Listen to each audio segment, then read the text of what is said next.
This is a graphic novel I found at the library, actually.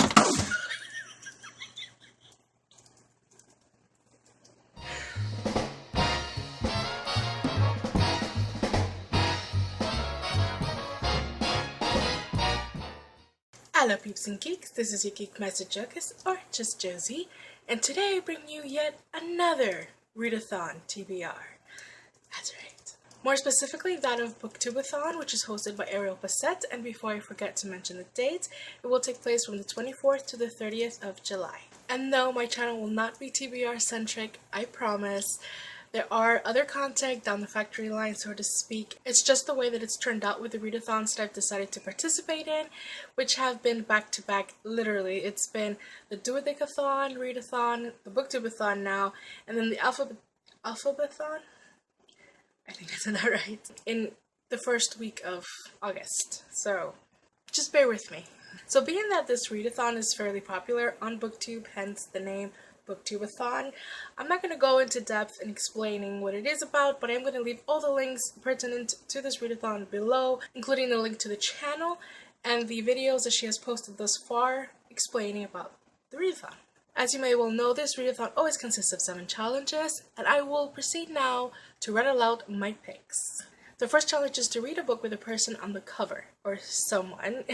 If you've seen Ariel Bassett's TBR video, you know what I'm talking about. And the book I chose for this challenge is, and please don't help me, I know, Blood's Pride by Evie Manietti. I know we've seen this many times on this channel already, but in my defense, I had started to read this in the beginning of the month before I knew of BookTubeAthon, or before it was announced, and when I saw the challenge, I was like, there's no other book that I wanted to read this month that has a person on it, really.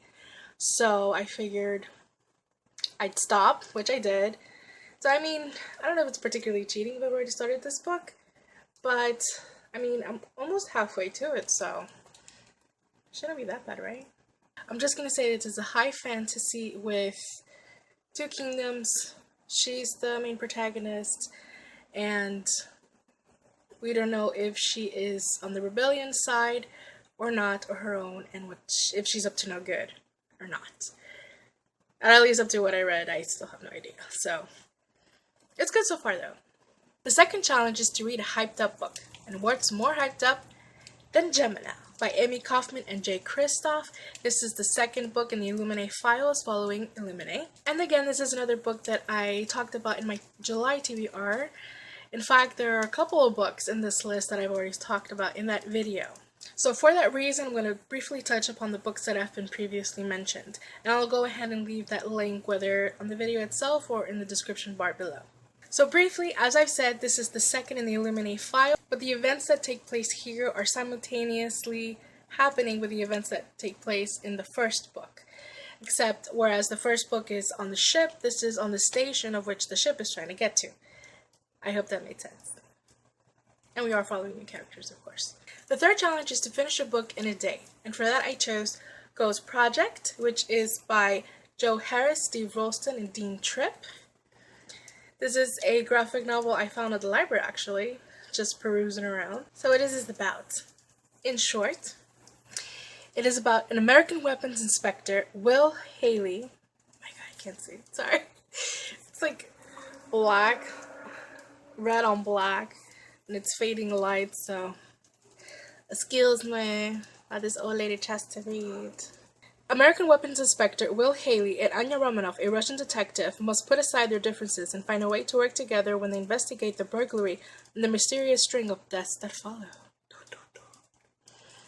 But it's a trip down a rabbit hole of state secrets, deadly sins, and ghostly vengeance from beyond the grave, as they race to uncover the mystery of the dreaded Das Vidanya project. It's cute. And wonder how they can possibly stop it. So this has like a mystery, thriller, government conspiracies kind of vibe to it. Reminds me of the X-Files, really actually, so really actually. That works. Very excited. And I know you're probably thinking reading a graphic novel as part of this challenge is a bit of a cop-out, but there's a difference between like a single comic issue and a graphic novel. I mean the novel and graphic novel is there. So yeah. The fourth challenge is to read about a character that's very different from you. And for that I chose Some Danger Involved by Will Thomas. And again, this is another one I mentioned in my July TBR video. So briefly, this follows the detective Cyrus Parker and his apprentice Thomas Lunan as they investigate the gruesome murder of a scholar. And the reason why I chose this is, aside from being a guy, he is a detective in London's Jewish ghetto. I'm not sure if he's Jewish himself, but either way, you really want to read this book. So the fifth challenge is to finish a book completely outdoors. And for that, I chose Batman 66, Volume 1 by all these people. Let me read them off. Jeff Parker, Jonathan Case, Ty Templeton, Joe Quinones, Sandy Jarrell, Ruben Procopio, and Colleen Coover. And again, I mentioned this in the video, the July TBR video, which I've already mentioned a bunch of times. But as you might well see, this is based off the 1966 TV show with Adam West. Another graphic novel, I know, but to be honest, I'm very dubious of this challenge, if I'm not going to be able to do it at all, simply because I don't live in a place where summer it's hot but still pleasant. No, I live where summer is akin to feeling like you're being roasted in the fiery pits of hell. It's just Miami sun and heat and the humidity. It's no joke. The only way I foresee myself doing this challenge at all in any way, shape, or form would probably be at night, and even then, I don't know, because it's not like out west where the nighttime, at least you get some cooling factor. Here it's hot and humid all the time. So this challenge might not even happen. Don't promise anything. The sixth challenge is to read a book that you bought because of the cover. And for this, I'm actually going to double it up with the BookTubeAthon challenge, because it's basically the same challenge. And for that, I chose Fever of the Blood by Oscar de Muriel. And since there's a day between the 24th and 25th for the challenges, or the readathons rather, overlap, then I'm going to try to finish this one in that day. Briefly, this is a historical mystery thriller in which we follow Detective, I don't remember, Nine Nails McGray and Londoner in Exile Inspector Ian Frey. Can we just talk about the cover though? So if you want to know more in depth about them, check out my BookTubeAthon TBR.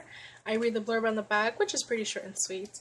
And I try my movie voice. It sounds very exciting and very good, and I can't take my eyes off it. It's gorgeous. The last challenge, as always, is of course to read 7 books.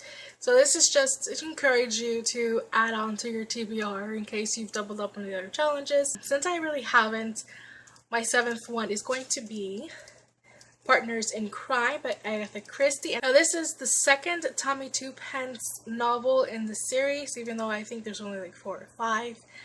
But I really enjoyed the first one, which was The Secret Adversary, which I read years ago. As far as what it's about, I don't know.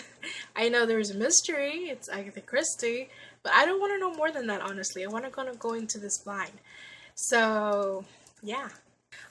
That pretty much wraps up my BookTubeAthon TBR. And like the sun, I must now bid you farewell.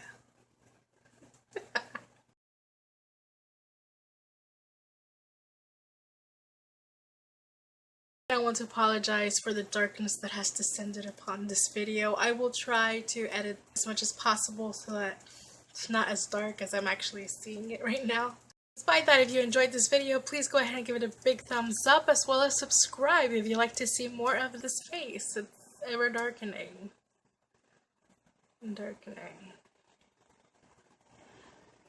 remember, wherever you are in the world, whether it be night or dawn, morning or afternoon, have an amazing day and a blast of a weekend, because it's the weekend, baby. Oh yeah, oh yeah. And with that, I bid you adieu. Joke us out. I like a new Lincoln with all of its class. I had started to read this in the beginning of the month when I don't remember what I was saying. This is what happens when your eyeliner is running out and you're trying to get a little sucker to work. That's besides the point.